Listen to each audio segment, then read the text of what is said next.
आप इतने परेशान क्यों दिखाई देते हैं? परेशान तो रहूंगा ना पार्वती, आखिर एक बेटी का बाप जो ठहरा। पार्वती, अब उसके हाथ पीले करने का समय आ गया है। पर हमारी आनंदी तो अभी सिर्फ 9 साल की है। अभी तो उसके पढ़ने, लिखने और खेलने कूदने के दिन हैं। देख पार्वती, लड़कियां पराया धन होती है और जितना जल्दी इन्हें घर से विदा कर दे उतना अच्छा है। कल से आनंदी की पढ़ाई लिखाई बंद। पर बापू, इसमें मेरी क्या गलती है? आप मुझे पढ़ाई करने क्यों नहीं देते? तेरी गलती है कि तू एक लड़की है। लड़का होती तो क्या बापू? लड़का होती तो क्या?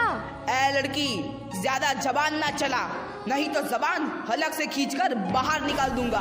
बापू, मैं पढ़ लिख कर कुछ बनना चाहती हूँ। मेरी पढ़ाई ना रोको बापू।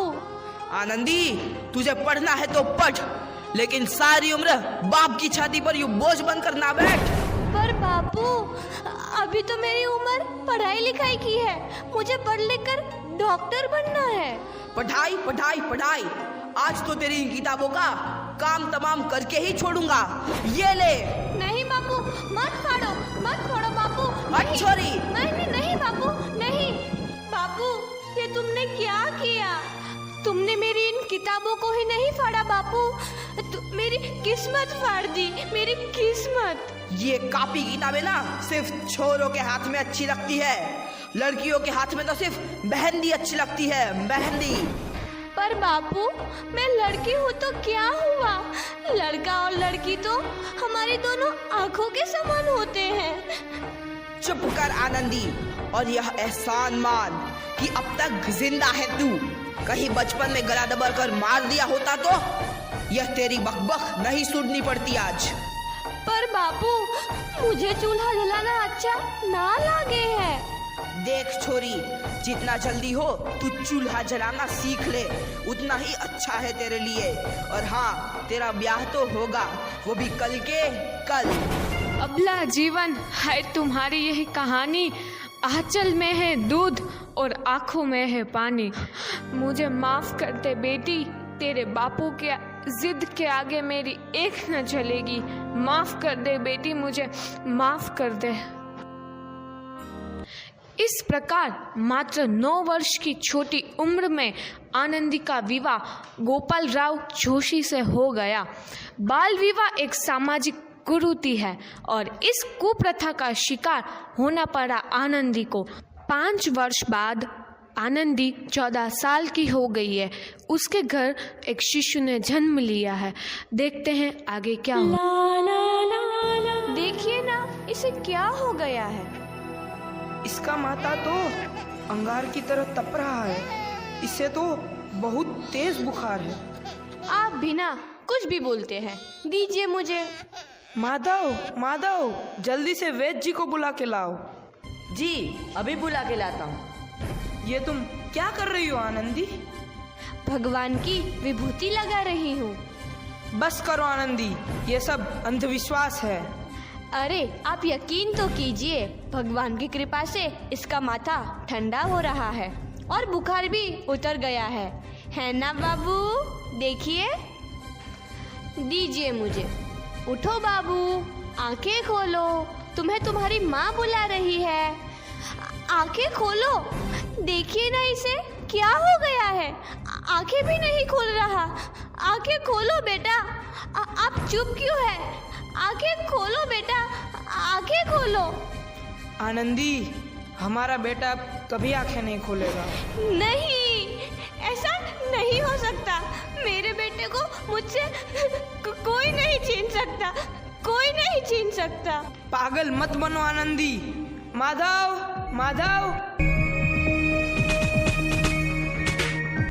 आनंदी, बंद करो ये पागलपन। भगवान ने मेरा बच्चा छीन लिया। भगवान ने नहीं, तुम्हारी अशिक्षा और अंधविश्वास ने तुम्हारा बच्चा छीना है। अगर तुम पढ़ी लिखी होती तो आज हमारा शिशु जीवित होता। तुम अनपढ़ थे आनंदी, अनपढ़। नहीं, अब मैं अनपढ़ नहीं रहूंगी। नहीं रहूंगी मैं अनपढ़। मैं पढ़ूंगी ताकि कल किसी और आनंदी को इलाज के अभाव में अपना बच्चा ना खोना पड़े।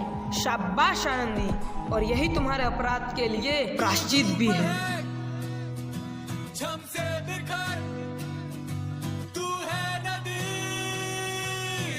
आनंदी, तुम्हारी 12वीं का परिणाम आ गया है।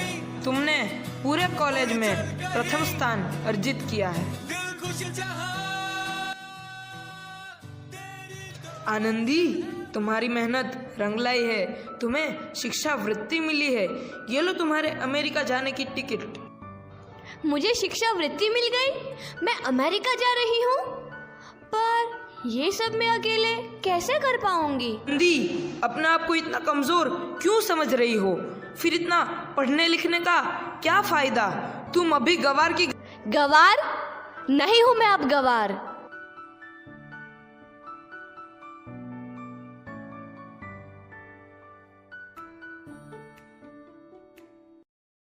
तो इस प्रकार 7 अप्रैल 1883 को आनंदी अमेरिका के पेंसिल्वेनिया के लिए रवाना हुई और 3 साल बाद उन्होंने डॉक्टर ऑफ मेडिसिन की उपाधि प्राप्त कर ली। इधर आनंदी के पिता की तबीयत बहुत खराब है। आगे क्या होता है देखते हैं। लगता है अब मेरे जाने का समय आ चुका है। अब मैं नहीं बचूंगा। ऐसा मत बोलो। शहर के सिटी हॉस्पिटल में अमेरिका से डिग्री लेकर कोई बड़ा डॉक्टर आया है। एक बार वहाँ चलकर दिखा लेते हैं। हाँ, सही बोला भैया। कम से कम दिल को तसल्ली तो मिल जाएगी। हाँ हाँ, चलो चलो जल्दी हॉस्पिटल चलते हैं।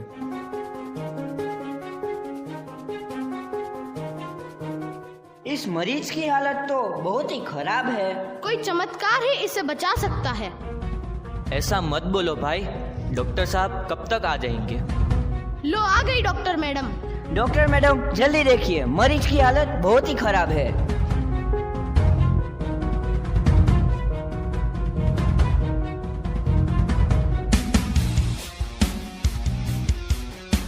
अब आप बिल्कुल ठीक हैं। मौत के मुंह से आपको बचाया है डॉक्टर मैडम ने। डॉक्टर साहब ने मुझे बचा लिया। मुझे मिलना है डॉक्टर साहब से। डॉक्टर साहब नहीं, डॉक्टर मैडम बोलो। डॉक्टर मैडम, उन्होंने ही तुम्हें जीवन दान दिया है। लो आ गई डॉक्टर मैडम, मिल लो उनसे। डॉक्टर मैडम, आपका बहुत बहुत धन्यवाद। आपने मेरी जान बचाई। इसके बदले में मैं गरीब भला आपको क्या दे सकता हूँ? वचन चाहिए मुझे कि कभी ये नहीं कहोगे कि लड़कियां कुछ नहीं कर सकती। वचन? ये कैसा वचन? अरे श्यामलाल, तुमने पहचाना नहीं? तुम्हारी बेटी आनंदी। आनंदी? मेरी बेटी आनंदी? डॉक्टर? हाँ बापू, वही आनंदी जिसके लिए बचपन में तूने चूल्हा और दूल्हा के अलावा कुछ नहीं सोचा था। आनंदी, आनंदी मेरी बेटी, मुझे माफ कर दे। मैं तेरा गुनहगार हूँ बेटी। नहीं नहीं बापू, वही आनंदी जिसके हाथ पीले करके तुम उसकी सारी जिंदगी काला कर देना चाहते थे। माफ कर दे मुझे मेरी बच्ची, माफ कर दे। मैं तेरा अपराधी हूँ मेरी बच्ची, माफ कर दे। नहीं बापू, मैंने तो तेरा एहसान चुकाया है। याद है ना अपना एहसान जो बचपन में तुमने मुझ पर किया था? ताने सुना सुना कर जीते जी मार डाला था मुझको। अब बोल, और किस किस को मारेगा? आनंदी बेटी, मुझे माफ कर दे मेरी बच्ची। मैं तेरा गुनहगार हूँ। बापू, आपने ही तो बोला था किताबें सिर्फ बेटों के हाथ में अच्छी लगती है, बेटियों के हाथ में तो सिर्फ मेहंदी। बेटों और बेटियों में फर्क करना दो आंखों में फर्क करने समान है। एक का पढ़ना और दूसरे का ना पढ़ना सामाजिक अंधकार है बापू, सामाजिक अंधकार। उपकार मांगता हूँ मैं तुझ जैसी बेटी का, जिसने सारी उम्र मुझसे कुछ ना मांगा तो सिर्फ बराबरी का दर्जा। वरना सच तो यह है कि मैं तेरी माफी के लायक भी ना हूँ। मुझ जैसा बाप तेरी बराबरी कर सके उसके मैं लायक भी ना हूँ मेरी बेटी, मैं लायक भी ना हूँ। अपने बापू को क्या माफ नहीं करोगी आनंदी? माफ कर दो आनंदी, माफ कर दो।